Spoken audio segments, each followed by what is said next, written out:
Namaste, everyone. I'm going to give you Kundalini yoga for releasing resistance towards fulfilling your creative destiny.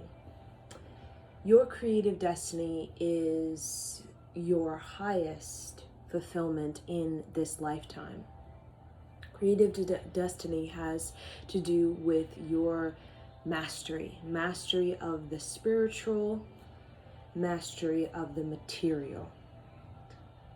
And that's where we experience balance, equilibrium, the 0 point, the neutral state.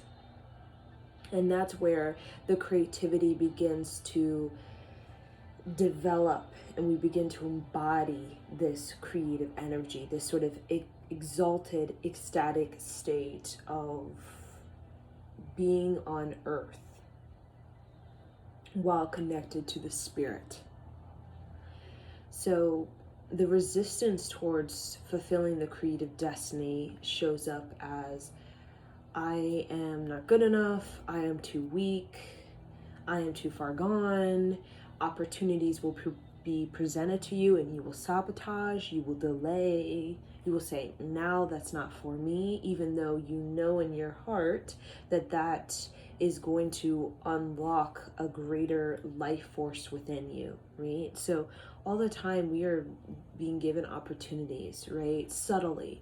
It's just a lot of us in this society, coming out of the dark age, we're desensitized, but the subtle body is how we're able to connect with these messages that basically direct us towards opportunities for us to experience our creativity, right? And the practice and the participation, right? So a lot of us, the resistance shows up differently, right? And that's why we work so much on these particular postures that are not necessarily easy, right? Holding your arms up for 11 minutes, for 22 minutes, 31 minutes in a particular position that is not necessarily comfortable is a way of breaking through the resistance, right? We call the mind over matter. And in this human condition, we have shame, judgment, feelings of not being good enough, and we're presented with limitations, right? But creative destiny is not within that dome. Creative destiny is actually quite expansive. And in order for us to grab the sort of velocity and take part in that sort of magnetic velocity of the creative destiny, we have to we have to expand ourselves. We have to really spin the chakras, right? We have to start to connect with the spiraling of the Merkaba, the spiraling of the spine, the spiraling of your energy, right? In order for us to be receptive, right? So there's resistance and there's receptivity, right? So all of us, our subtle body, it's really the subtle realm is in where we get the entryway to these big ideas, right? And a lot of these big ideas that many individuals develop over time, such as scientific ideas, any idea that has to do with the Renaissance, right? Either scientifically, artistically, even with technology, methodology, sort of a Renaissance within spirituality, philosophy, really any area. There's usually a subtle activation that basically becomes the entryway, right? In which we can either be receptive to or we can resist, right? And those who resist, it's kind of, there's a feeling of something dragging on, right? And that's why we work a lot on the sort of charactership, right? Because when we have this character to us, we're not so easily intimidated by the subtle realm, right? If we didn't have this sort of charactership through working on, with meditation, self-psychology, Kundalini yoga, right? Yoga is union with self. It's not just about exercise.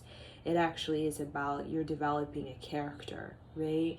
And the reason you need a character is because God, the universe, will subtly present you with a doorway, right? Creativity will knock on the door, but it won't bang. It will knock gently, right? And that becomes a celestial event, a portal that you can either resist or you can walk through, right? And those who walk through, such as individuals who are leaders of any sort of renaissance, either scientifically, with technology, artistically, musically, those individuals received the subtle knock and they opened and they walked into the entryway, right?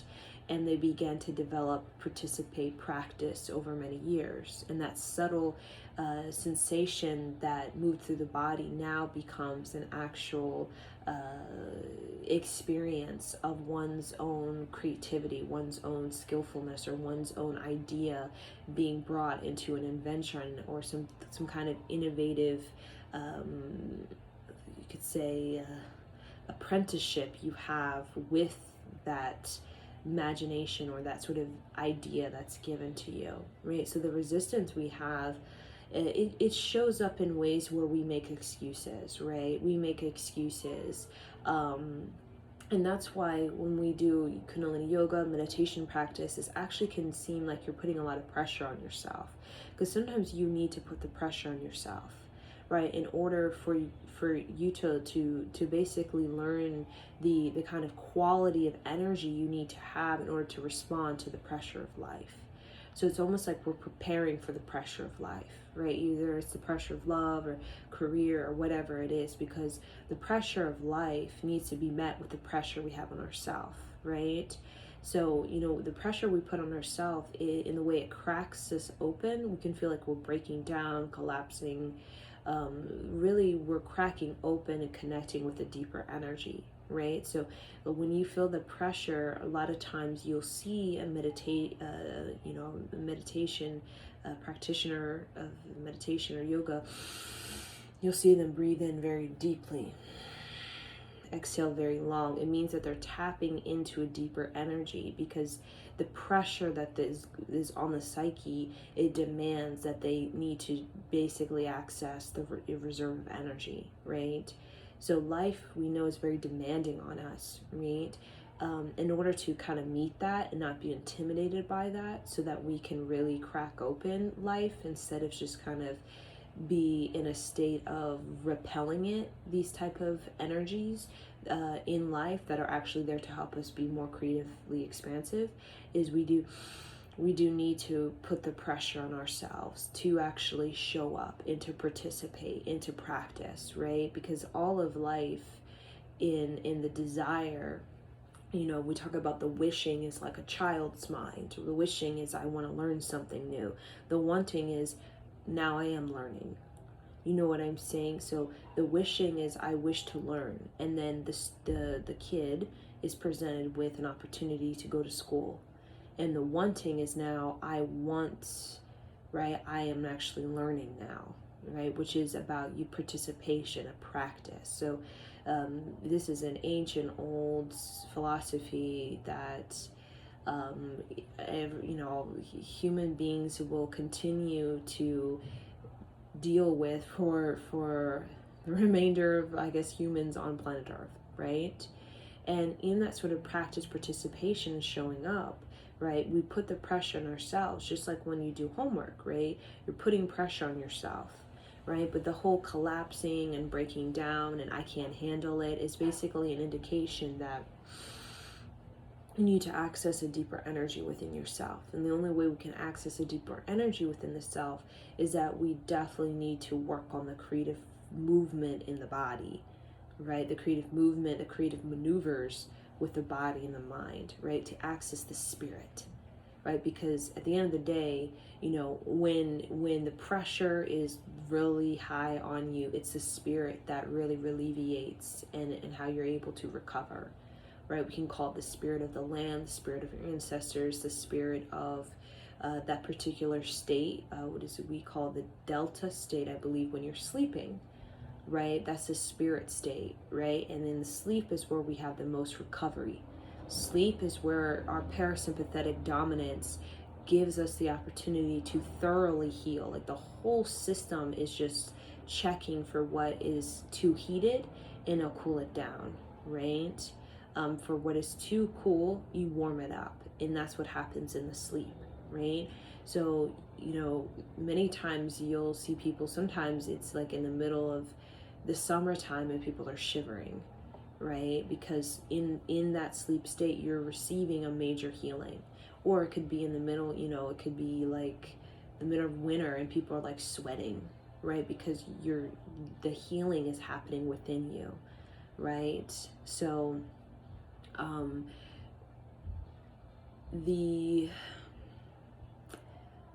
purpose of our creative destiny has everything to do with our confidence in our ability to create a reality, right? The confidence we have in our ability to digest experiences, the confidence we have in the ability to follow our heart, the confidence we have in our ability to work on our talents and our gifts, right? And basically to pursue life. We call pursue life to the fullest, right? That's kind of the ancient old saying, right? Pursue life to the fullest.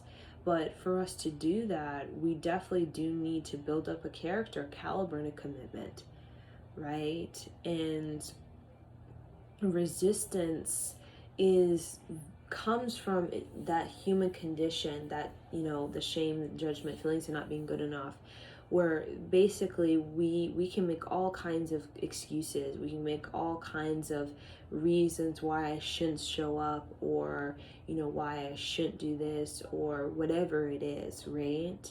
And even we can resistance is when you get the opportunity, right? You say you really want love, right? But then the pressure's on you and you actually meet love, and then you're like staring at it like, what am I going to do with this? So that's why everything is almost like a preparation. It's a momentum that you're building, so that when the pressure's on you and you get the expansion, you're not shaking in your boots, right? It's like you have confidence to actually grab it and to understand that you are expanded enough to be able to drop into that expansive that very fast velocity, and not lose your head and just feel like you're spinning, right, in a way that you can't handle it, right? Because expansion is very quite fast. There's a sort of velocity to it, right? Consciousness has a velocity to it. So that's why when people channel, such as myself, channelers can speak very fast. Channelers can give you transmissions that are very, very expansive in the way that the subtle activation of it, some people are like, whoa, like it goes in one ear and out the other, right? Or it goes above your head. It's because the spin of it, right? The information, there's a sort of velocity to it that in order to grab that velocity, you have to speed up in the way that you're processing. Your digestive ability has to speed up to be able to be in that kind of that speed of information, right? So in the fifth dimension, such as concepts such as prosperity, reciprocity, divine partnerships, higher creativity, divine healing, inspiration, these type of concepts, when you interact with it, there's a sense of a velocity that speeds up, right? That you experience that can initially seem very intimidating, right? Overwhelming, because you're presented with a lot of ideas that, in our sort of human condition, they're not equipped to be able to sort of dial into that understanding of manifestation, right? Because the energy is like 30 times more, right? Our human condition, we only access like a very small amount of energy within the whole system.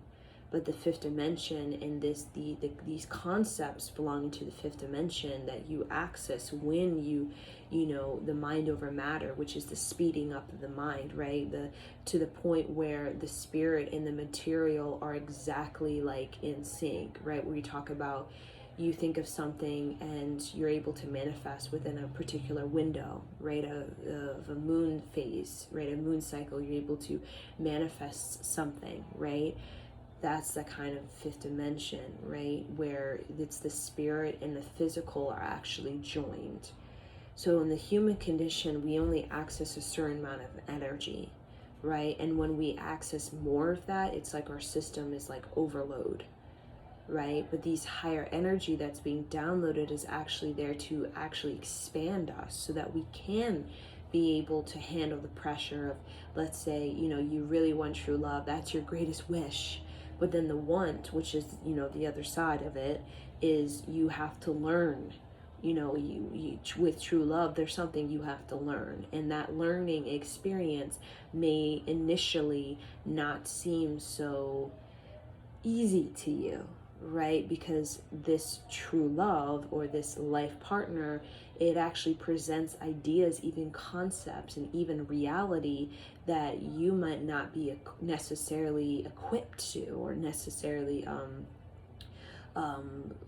used to it, or it's not in your sort of expansion, right? Your sort of speed of what you think you're to experience in a love relationship, right?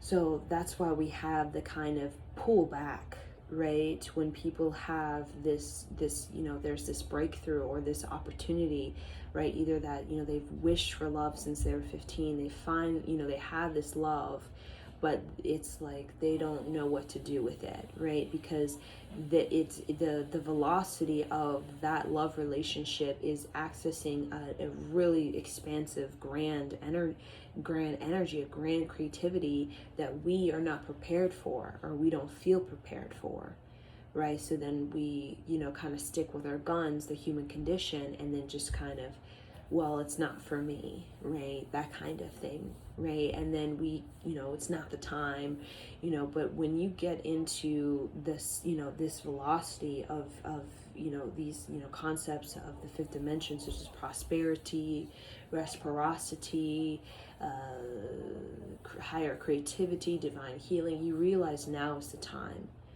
right? It might not necessarily be now's the time that you are to experience that life partner or that transition from into this job, right? But it's now's the time to prepare.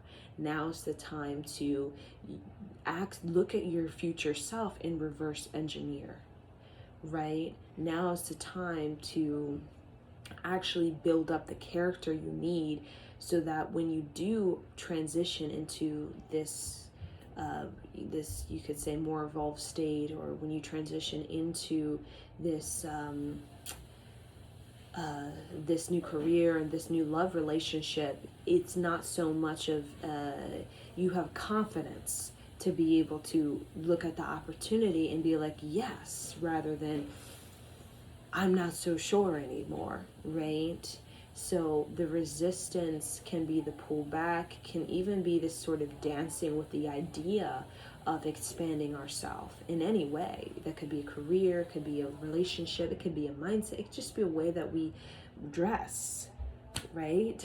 Or their hairstyle or something like that, or the way we, where we live, our furniture in our house. Like, it could be it doesn't have to be something to a big scale. It can be something that seems more of a smaller scale. But regardless, the resistance we have is we get used to this certain way of dealing with energy. And that's what the thing with Kundalini yoga and why it's so unique from like traditional yogas, right? Why Kundalini is called, the Raj yoga, the throne of yoga, because it kind of shocks the system, because there are thousands of kriyas, right, that even Yogi Bhajan in his lifetime would provide, so many, but still could not provide the amount of Kundalini yoga and kriyas that is, it's so prolific, right? So, but it shocks the system, because it does it in a way where it kind of gets you you're not settling into an energy, right? You have this openness to speeding up or slowing down the energy, right? It gets you in this sort of a ability to deal with your expansion, right? Either that's speeding up or either that's slowing it down, only you will know, right?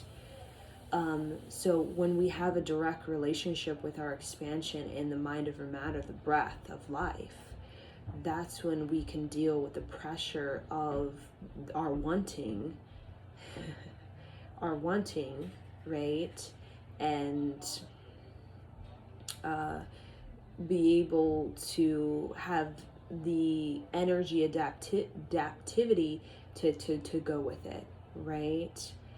So I'm paraphrasing this, I believe this is like a story, right? The story of the individual who wanted the wealth, right?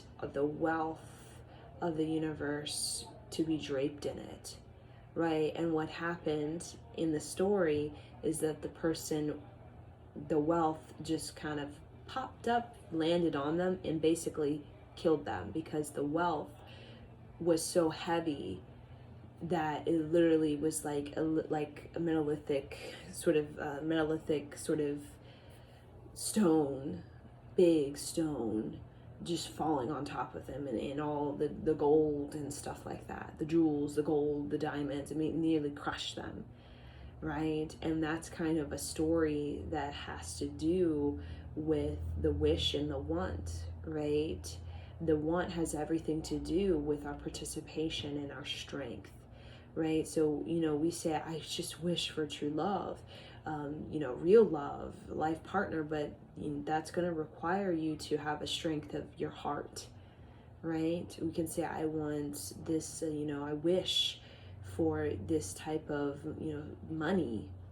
Then that's going to require you to have strength within the area of finance, right? Or have strength within the area of your creativity, and have some sort of momentum, sort of craftsmanship with relationship with your creativity that has been fine-tuned and thoroughly worked on for an amount of time, right? So that's what the want is, right? The wish is very hopeful, very wishful, very optimistic, very enthusiastic, very much charismatic, like a go-getter.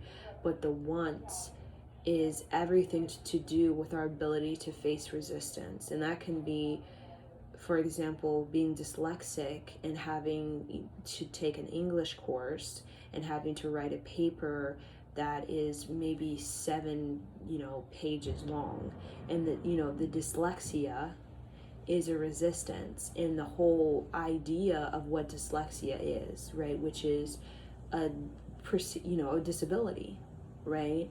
So the resistance can be, well, I can only basically excel so much with this paper, right? I'm expecting that I'm probably not going to get a high grade because my dyslexia it gives me a resistance, right? When I want to use these big vocabulary words, my dyslexia, it resists, it prevents me from using these big vocabulary words.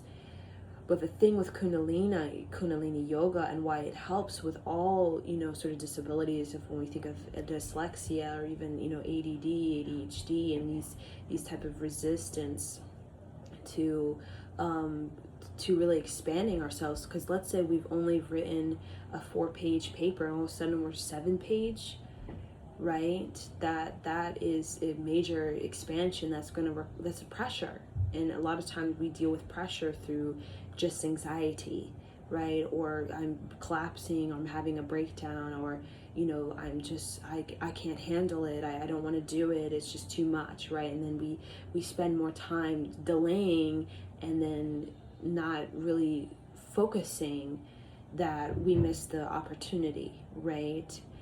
So so with the relationship we have with resistance, it's very important, because it can either give you confidence, or it can either give you this anxiety, right? when people have the relationship with resistance, this anxiety, basically they're very reactive to anything that presents them an expansion or speeds them up or slows them down in some way, right? Which is reactive to that something that's going to expand them. Maybe, well, not for me, not the time, these type of things. But it's presented to us for a reason. Just like, going from learning this, going from 8th grade to 9th grade, there's a sort of order to it, right? It's not random that, oh, I'm going into the 9th grade, or I'm in English class and now all of a sudden I have to take Spanish class or German class or French class, right? There's an order to it, right? And just like these opportunities were presented, even if they seem subtle, even if we're not even paying attention, and they just go right by us, they tap, and then they never tap again, and we wake up like, huh? And then we go back to sleep. Everything, when you develop the sensitivity of yourself, you start to pay attention to these little, and you're like, oh, let me see, there's some kind of energy that wants to come in, right? There's some sort of message that wants to be received that's going to help me to deal with my expansion in a way that is a little bit more fine-tuned, right? Rather than dealing with it from, our own evolution from a state of anxiety, and then the resistance just gets more so and more so, right? To our own feelings and love. For a lot of people, who want love, the resistance can be one's own feelings, right? It's they say, why am I not meeting the one, or something like that, right? But then the resistance is that, God can give that to you, and if you don't have the emotional strength, then what's the point? You're just going to resist it, right? So that's why a lot of times we're given opportunities that are necessarily what we are thinking is it, right? We all have this great expansion, but we don't realize that there's a kind of, we need to have a relationship with different forms of expansion, right? And how we deal with, kind of create a relationship with expansion early on is creating a relationship with our embodiment, with our character, right? The first thing you must have for even your creative destiny is a sense of character. So most of the lifetime, in many ways, is spent on your character and spent on you participating and practicing your character, your caliber, your commitment, right? And then the expansion comes in as ideas, subtle knocks. And since you have the kind of, you've proven yourself to yourself that you're able to take the pressure of your own evolution and to have the confidence to roll with it and whatever that means for you, then these ideas will come in more so and more so, because the universe will not give you something they know that you're not, it will give you the knock, but it's not going to hound you down, right? Because you have free will, right? So the more that we work on the character, the caliber, the commitment, when we get those sort of knocks of creativity, those ideas, it could just be a seed, but if you plant it, it becomes something like a whole pumpkin field of these giant pumpkins that brings so much wealth to you and your selling of your pumpkins, right? We have to work on the embodiment. We have to work on the relationship we have to resistance, being paying attention to it when it shows up. And resistance can be your resistance to your emotions. You're given opportunities to have dealings with your emotions, and you are resistant to that, and that can show up as denial, distraction. A lot of it can be denial, distraction, avoidance, escapism. It can show up as just trying to move away from that. It can show up as numbing. It can show up as like, I'm not good enough, I'm not worthy, um, I don't accept myself, right? So that is showing you that there's a strength around your emotions that you need to build up. The same thing goes with your mental body. Let's say you're given opportunity for higher education, right? But the resistance you have can show up as in your concentration, right? Your ability to actually follow through, right? To really sit with it, to really go with it, right? And that means we need to build a relationship with that kind of resistance to this higher education or the study, and find ways in which we can be inspired to sit down, right, and do these things. And that's what Kundalini yoga and meditation does. Even you don't even have to think, what's my resilience? It just releases that for you. Because how we're able to release resistance in all areas of our embodiment, mind, body, spirit, is just relaxing. It's simply just relaxing, right? Because when you're in a really relaxed state, and that's why most of our dreams, our sleep, our sleep time is where we get a lot of the ideas. Most of our ideas are seated during rest, like nap time or when you're in deep sleep, right? And many times when you're meditating, right? If you're a deep meditator, you can actually go into a sleep state basically very quickly, and you can get ideas, and then you come out of meditation, and a lot of people come out and all of a sudden they're like writing a whole book or doing some painting or poetry or music, right? Because when we're relaxed is when we're most available and receptive. When we're busy and when there's all this noise and our mind just can't sit still, that's when we have the most resistance. And that can be resistance to learning, resistance to trying new things, resistance to our own emotions, our own body talking to us, and just overall resistance to our creativity. When we're just, chaotic and constantly in this noise. So the releasing resistance has everything to do with relaxation, where you can be receptive. And a lot of times in the receptivity and the relaxation, the resistance kind of comes out as in this anxiousness to the jitters, the sort of I need to this sort of scattered mind that a lot of us have, right? That causes us to feel unfit to make these kind of changes. But when we just relax into it and we really use that kind of relaxation to create this sort of strength in our ability to deal with our own expansion, like through our character, that makes us feel so successful. And that's what creative destiny is you feeling successful within your own character. Because your money can fail and fall and change, and losses and all that kind of stuff.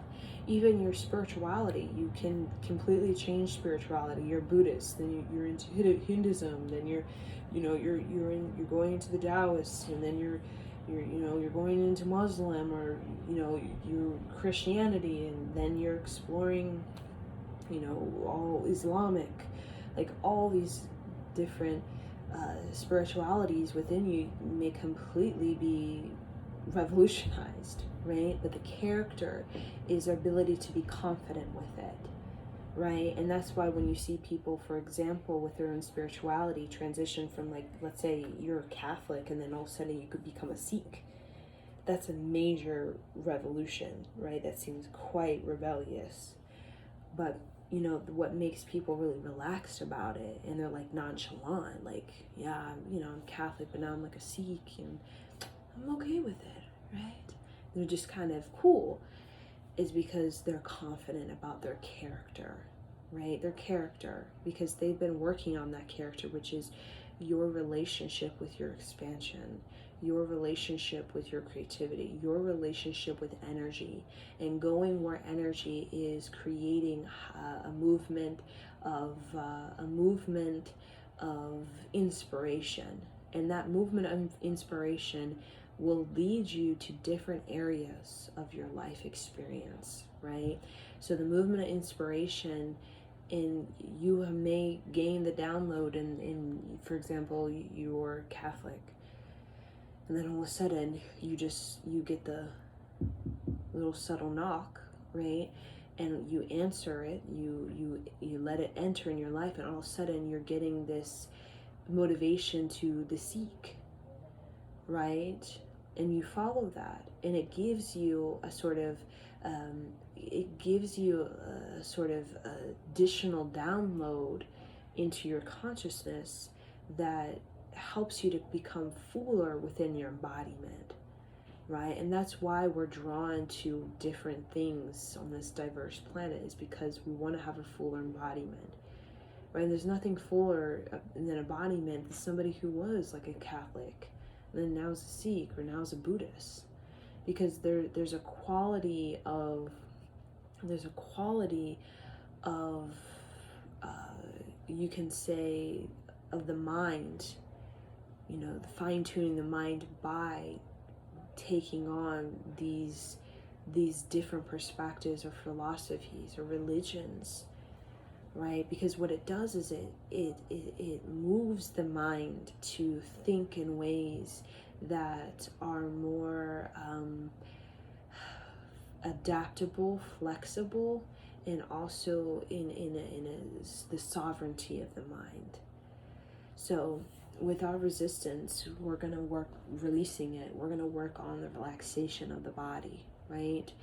Because again, when it's like we get the love of our life, but then we're just so full of so much anxiety and all these I'm not good enough, or it's not the time, and these type of things. Or it could even be a career opportunity. It's like, oh my God, like this is something so cool and I would love it, but then we're like, I'm not good enough because I don't have anything to give, or I don't really have any confidence in that, right? And what am I gonna do when I go into that? Because it's like I wished for it, but now I'm like, I didn't really expand myself to be able to go into it and do something with it, right? So that's why we deal with our own expansion, which is just your evolution, what comes at you in your meditation. You deal with just that and learn how to relax through it, relax into it, right? And you'll know the resistance because you'll feel a lot of anxiety. You'll feel even tense in your body. You may even have headaches. You feel very noisy. Your thoughts running a mile a minute. You'll constantly be feeling, you'll be doubting, and you'll be second guessing, and you'll be questioning your initial intuitive message, meaning you'll get an intuitive message, but then you'll doubt it. You'll be like, that's not right. That's too good to be true, right? Or, then you'll just fill up more noise and then more confliction within you, right? So when you relax, it's like you allow that expansion happen naturally, and just simply allow that participation in that practice to be something of joy. Even if in a lot of Kundalini meditation, even if it's something that's quite vigorous or quite demanding, that's why you have the breath. The breath gives you joy, right? When you're doing something vigorous or something that's very demanding on you, and you're doing it consistently, and you're like, right? And that could just be, if you had a habit or behavior and you want to break it, you bet you're going to have to be consistent with a new habit or behavior. And the only way to psych yourself into doing it is you have to make it joyful. You're never going to want to break a habit or a behavior if you think it's just going to be miserable the whole time while you're going into the, changing it. No. So that's why we have the breath, because in some of the Kundalini yoga, who in the hell wants to put their arms above their head for 31 minutes? I mean, that's just the thought of that makes us cringe, right? But we put joy into it. We put mantra, we put the breath into it. We put companionship, right, around it, because it makes expansion, let's say from a habit or behavior that you really want to break through in this life or break through, it makes it joyful because you have the breath. So when you are experiencing the resistance of like, hell with this, like this is just too much, you can use the breath to give you some joy, right? And that breath, it gives you the purpose of why you're doing such thing, why you're doing your sadhana, why you're doing your yoga, your meditation, why you're, breaking through this habit or the behavior, is because there's a sort of caliber or sort of character commitment that you're wanting to have, that you're required to have in order for you to access this particular creativity, that you need to have a particular vessel to be able to pull it in, right? So every planet in our solar system, every solar system has to have a particular magnetic attraction, a magnetic character caliber and commitment to its own vibratory field, right, in order to sustain itself and to be able to magnetically pull and resist the neighboring planets, right? Or if there is no order to that, there is no character caliber commitment to each of the planets, then they'll be pulling each other in, they'll be colliding, they'll be pushing each other apart, and that kind of thing. And then there would be no expansion. It would just be all kind of, just in the wind type of thing. So I wanted to discuss about the resistance to our desire, right? Because the resistance we have to a desire, it's something we must work through. And a lot of our sort of yoga and meditation has a lot to do with the resistance, which has to do with your tension around that want, right? The tension you have. Like, for example, let's say you're going to school, right? And you're like, you haven't been to school in a while, right? It's been 10 years or something. You're going to community college. And the thought of going through all, like, looking at the scholarships and, like, signing up and then looking for your classes and then, having to get look for your advisor, and you get really anxious, you get really tense, you're like, I don't think I should do it. And then some people don't. They allow that tension, they allow that anxiety to control them so much so where they say, you know what, I'm just not going to go this semester. And what happens is that complete doorway of that future reality, right? Now, we all have reasons, right? Things can show up, and really there is no right, wrong time of when we can experience something. But there definitely is the resistance is something that will always continue to come up, right? And if we give into it too much, get anxiety with our expansion too much, so it's like we'll attract more reasons why not to do it. You know what I'm saying? So it's like last time our resistance, this was the reason, and then now this resistance, this is the reason why we're not feeling confident enough to move forward with this idea. And it doesn't even have to be you putting it out there and, like, your book. It may not be the time, and that's fine. But the resistance can show up as, not even putting energy into it is a no-no.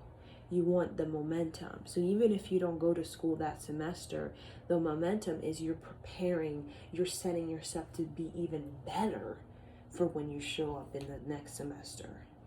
You're getting yourself even more organized and ready for the next semester, right?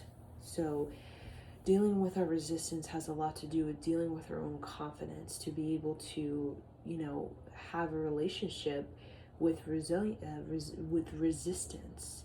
And the other end of resistance, when it comes to going to college and you're kind of like, you're really anxious, and you're like, I don't know if I'm good enough to expand. I'm taking an algebra class. I don't know if I'm good enough or have what it takes or strong enough to have that expansion within myself. The resilience is the resistance in the sort of exercise of it. It's the resilience, right? So even if you go to your first algebra and you're like, you totally, you don't get an A, you get like, a medium sort of grade, right? Not high, not low, just in between type of thing. That is the resilience, right? And if anything, even Yogi Bhajan would say, I mean, as long as you just give it your all, and as long as you actually possess a sort of gut and a resilience to actually honestly say, you know what, I really put it in my system and I really pumped iron into it, right? Rather than the resistance. And you'll be able to see a person's psyche in their resistance, because you will see that they had no relationship with that subject at all, right? You can see it, like they didn't ask for support, they didn't really create any relationship with it. So it's like, of course, you know what I'm saying? You're gonna feel not so good after, right? You finish the course or something, because we can there's a relationship we can have with every single subject on this planet of interest, either to geology, archaeology, anthropology, like all these subjects. You may not be interested in this life, that's fine, but if you're drawn to it, right, or if it's something that just comes past you, you can have a relationship with it, and it can build, it can enhance your mind's receptivity to different forms of information. Like, for example, when I, being more drawn into the realm of, being drawn to the realm of, English, reading and writing, these type of things, when I took a science class, a biology class, and again, I was like, this is not it. The resistance, right? But the resilience was, you know what, I'm just gonna try my best. And I have no idea how to pronounce any of these scientific words. I mean, I can't even spell them, really, right? I can barely sort of look at them on a piece of paper and kind of correlate that to the answer to this question, right? But the resilience, when you create that relationship and appreciation, if that's all you can get is just appreciation for that subject, right? Even if the whole biology, you're like, I didn't get anything, but there was one area that you really liked, just one area. And for me, it was about the whole utero type of, I was fascinated by the utero and the whole fetus and the development of that within within animals, right? Just that alone, and just getting just an interest, or sort of a appreciation for that can bring so much just joy into your life. It adds to you. So when I went into that kind of resilience I used in the whole semester, passing, sort of a medium grade, right? Because sometimes your enthusiasm actually will get you through. You think, it's your enthusiasm really that can actually help you a lot, is your enthusiasm, your willingness to actually be very confident with it, and confident with your brain and your brain's ability to read and kind of sort of put things together, because your brain is actually kind of very, very smart about different things, right? So that that sort of awakening, that expansion that happened, right, that actually created and heightened my creativity towards the area that I'm more inclined to be good in, right? And that's what can happen, right? So you may not see the portents of this relationship of the past, right? But if you really, look into it, and this sort of relationship you had, if you really had a relationship with it, you will learn something about yourself that will help you in this future relationship, or help you to be ready and have a level of expansion within yourself to grab onto this relationship and make it into something, right? So the resilience gives way to, so we have the resistance, the the kind of intimidation. I'm being overwhelmed. This is too much. My feelings are too much. I'm feeling just unable to do what is being asked of me, right? The resilience gives us this relaxation. Like in this moment where you break through something, there's this total relaxation, like total relaxation that happens in you, right? This kind of ability to trust yourself that happens when you fully, that resilience gives you that kind of joy where you relax, and then that's where you receive. So the resistance becomes resilience. The resilience becomes this relaxation. The relaxation gives us the receptivity to the trust in ourselves, right? The ability to trust in ourselves. So we're going to do our yoga now, our Kundalini yoga, for releasing resistance, so that we can move into our desire with a sense of confidence. Really, it's just a sense of confidence in our own expansion, our own evolution, because we're here we're here to evolve, right? And anything that says that we're not here to evolve, it's quite hogwash, right? We're actually here to evolve, and the more that we do go with it and flow with it and just do the best we can with it in any way that, any challenge we're presented with, or just go with it, use the resilience, and eventually you will get the relaxation. Maybe not that moment, but you will get that relaxation, and then you'll get some sort of, you'll be receptive, and then you'll get some kind of, your character will get you some kind of opportunity, right? Some kind of opportunity through the character. Your resilience gives you a character, and character gives you an appreciation that actually gives you an opportunity, right? So your enthusiasm does get you somewhere. It does make you quite attractive and very magnetic, right? And very attractive to expansion, expanded partners, expanded a career, and even just thought forms, even just a life energy, just a creative energy. Because in the deep receptivity, that's where we have the Renaissance. And the Renaissance is totally about the revolution of you, right? In moving towards an era of your life after, working through the resistance and the resilience and the relaxation, receptivity. The Renaissance comes when you have been feeding into, attending to the seeds, growing these seeds within yourself, right?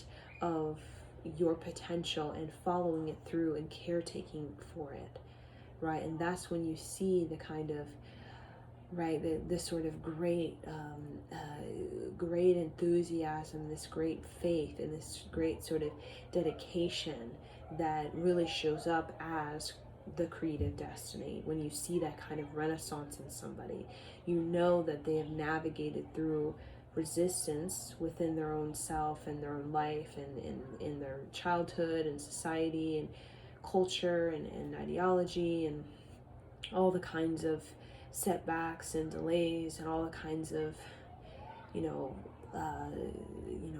sort of moments of collapse, or the expansion is too heavy, it's too much pressure, I can't handle it, the anxiety, I'm not good enough, and gone through it, through the resilience, push through it, keep going with it, and then they get a point of relaxation where you get to this stage where you feel confident, and you're no longer adding additional anxiety or worry to what you're doing, because you're starting to get the hang of it, right? Because you've had enough experience, you've had enough sort of practice and participation with your own, relationship to resistance and expansion, that you're starting to understand the movement of energy. You're starting to understand your own energy, so you can relax more with it, because not only do you understand the energy within your own, system, but you're also understanding the energy of the universe and how it works, and how you're able to learn different things, and how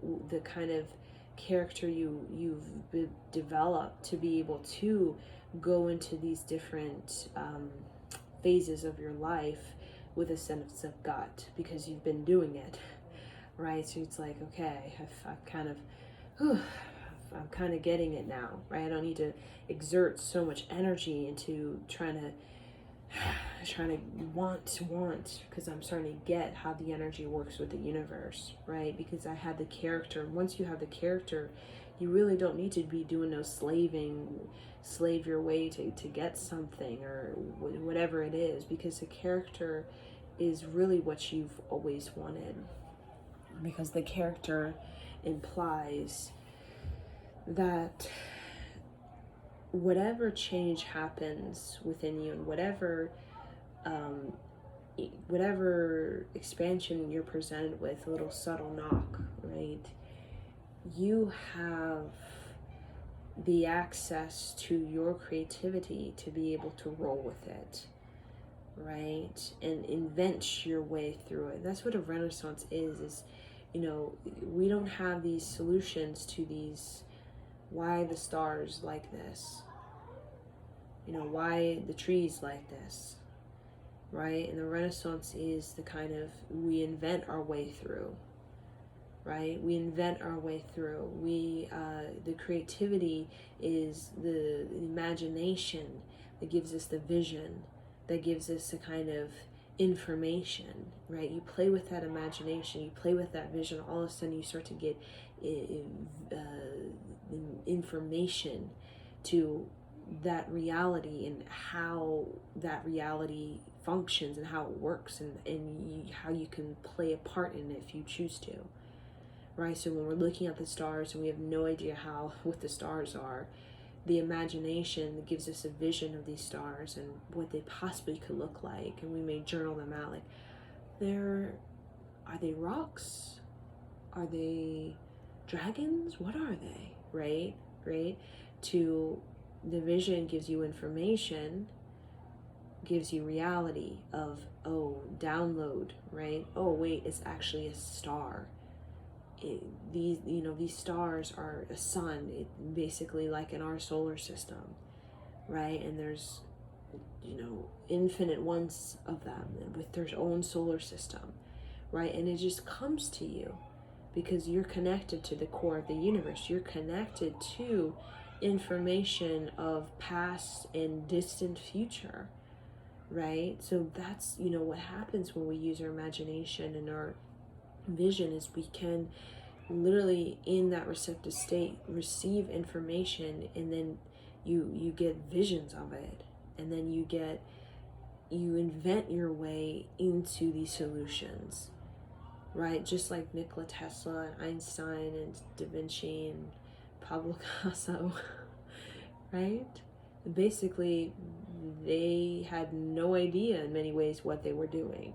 They were just trying to invent their way through, and hope, that their imagination and their vision, and as well as their education, will be enough for them to actually be able to hold that really high caliber of information that they're trying to pull into their, into their mind. That they're just hoping for the best, hoping my imagination, my vision, my kind of education, hoping that it will be able to unlock this information within me, and give me the reality of this solution that I'm looking for, right? So in many ways, this Renaissance it feels very much just kind of happens, like miraculously, right? People just get the information, they just get the download, and all of a sudden it's just, the solution just comes like that, right? After many years of, like, Einstein or Nikola Tesla constantly just challenging your mind and constantly imagining and visualizing and kind of constructing and reorganizing and reinventing this reality within yourself, right? That gives you the actual solution, right? To whatever equation or whatever kind of expansion that you're wanting to tap into. So that can apply even to expansion of love. It's to use your imagination, your vision, to imagine what, this love is, the feeling of it, the taste of it, the kind of, sensation of it. The vision is upholding a vision of it, which is something like sacred, something like, okay, I'm confident in this. And then the information will come to you, meaning the information on how, you can prepare and practice and participate in this type of love relationship.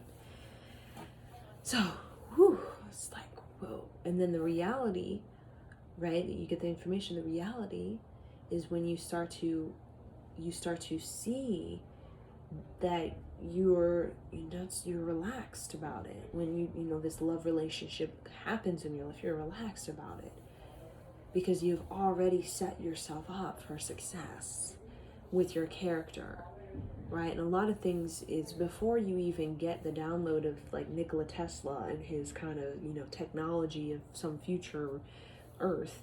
Before you can even really get that, is you have to have some sort of character in the way that you're confident about receiving this information, right? That with the expansion, right? So a lot of people, the resistance to their own expansion shows up in the way that they allow the way they allow the renaissance to happen with them, which is the great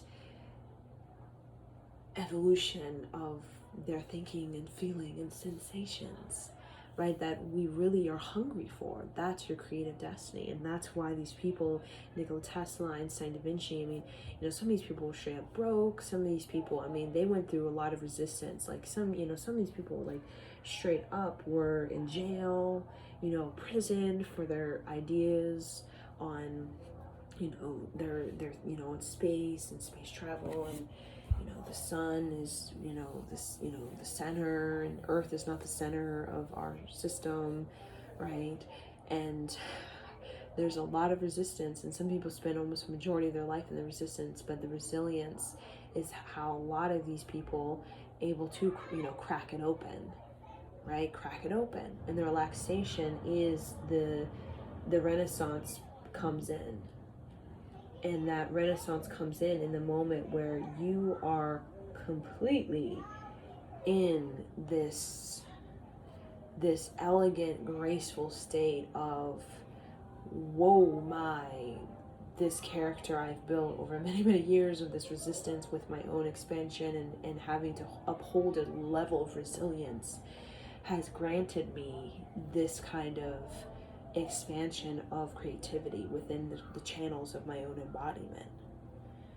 That's what it is. So now we're gonna tune in. So bring the hands together, rub them, create some sort of heat, and close your eyes. Spine is tall, shoulders rolled back and down. Open the heart, tucking the chin slightly, and then really drop into your heart as you bring your hands to your heart.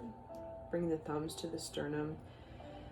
In your mind's eye, as you breathe in and out, visualize a white light, a white flame at the heart. Right? You can imagine a white candle with a white flame. Imagine Mother Mary beside you, representing this white candle with the white flame. Inhale. Exhale. Now we're going to tune in with Ong, ONG, Namo, Gurudev, Namo. I'm calling in the teachers, the wise ones, the elders who are here to help us vibrate through our resistance so that we may uphold a sort of resilience to be able to reach the other side, which is the state where you gain the confidence, the character, and you can relax, knowing that you have a momentum you've built, so now you can really trust and let the momentum carry you now. Inhale to begin. Om Namo Gurudev Namo. Om Namo Gurudev Namo.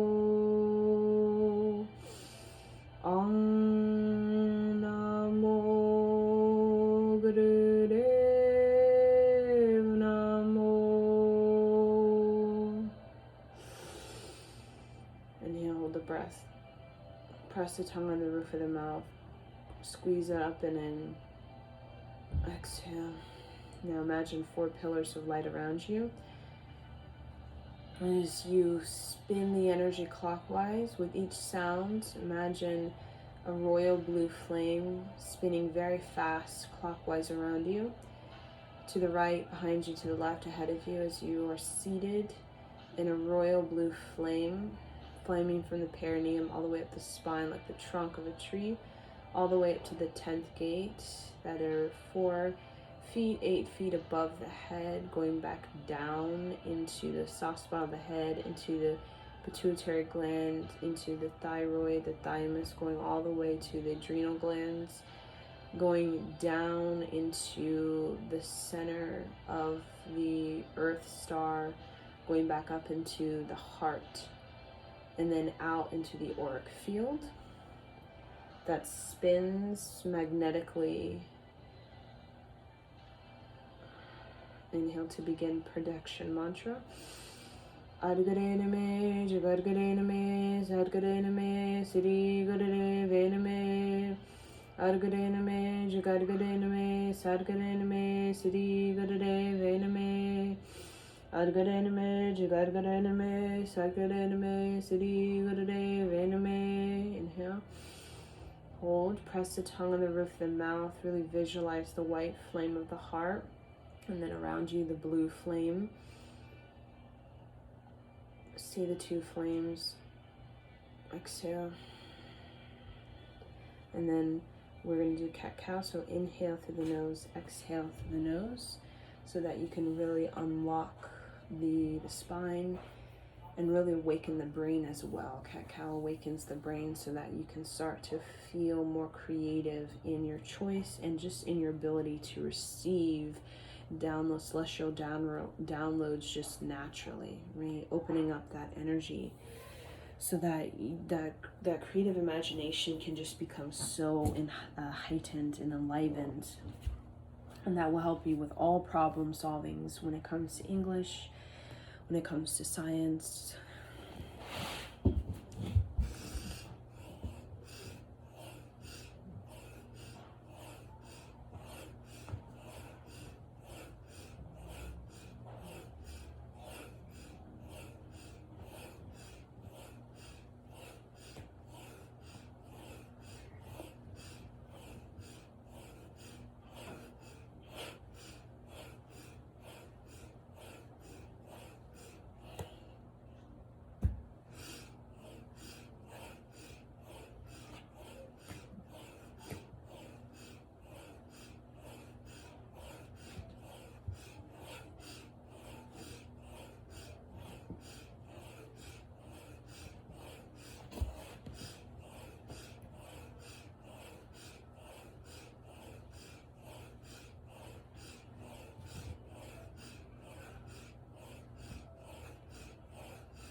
Okay, inhale, squeeze up and in.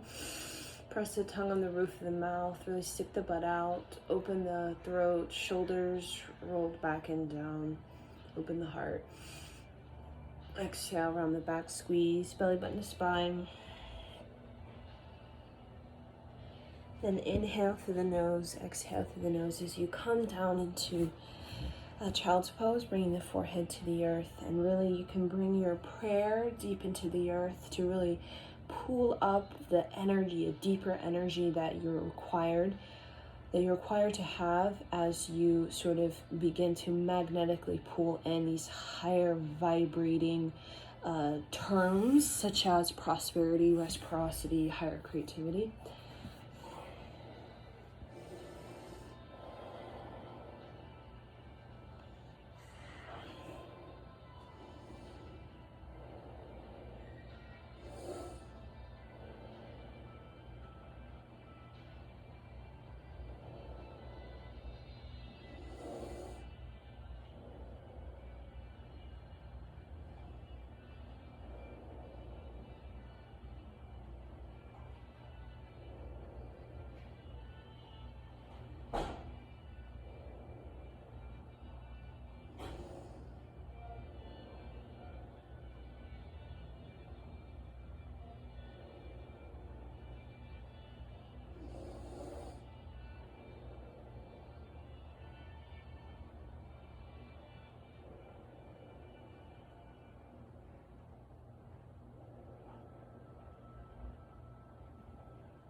Okay, inhale, exhale,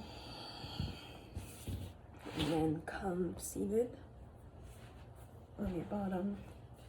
And we'll go right into this Kriya for releasing resistance so that we can experience more resilience and more restfulness, more relaxation, and therefore really tap into the renaissance of our creative destiny, right? Kind of peeling these sort of layers, these outer layers, this great resistance we have when it comes to, if I change careers, if I get married to this person or divorce my particular spouse, the outer shell resistance is society will shame me, society or family or human condition will shame me, will judge me, or make me feel like I'm not good enough, or that kind of thing. And then as you start to pull inward, right? Really sort of pulling inward. The resilience is that kind of voice of reason that says,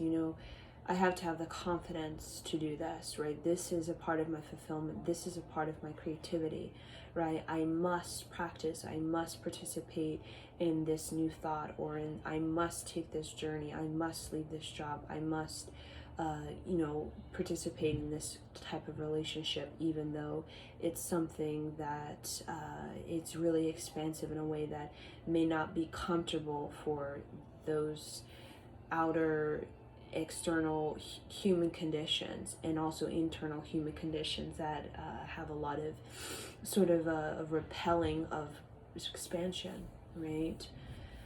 And then going even deeper into the onion, right? Deeper layers, you start to get into the relaxation when you get into the heart. When you really, really honor your heart, you start to relax. So making these changes, following through, participating, practicing, using your resilience, it becomes very purposeful, very meaningful, right? Such as, if you're a white woman, and even today in our time, but going further back a little bit, marrying a black man, there's a lot of resistance. But reason why people did this, like why would you even do it if you're just going to have resistance for the rest of your life, right? Is because the heart, when you relax into the heart, you gain a resilience, a sort of confidence that makes this movement of evolution purposeful and meaningful. And then you gain a sort of personal power, a gut,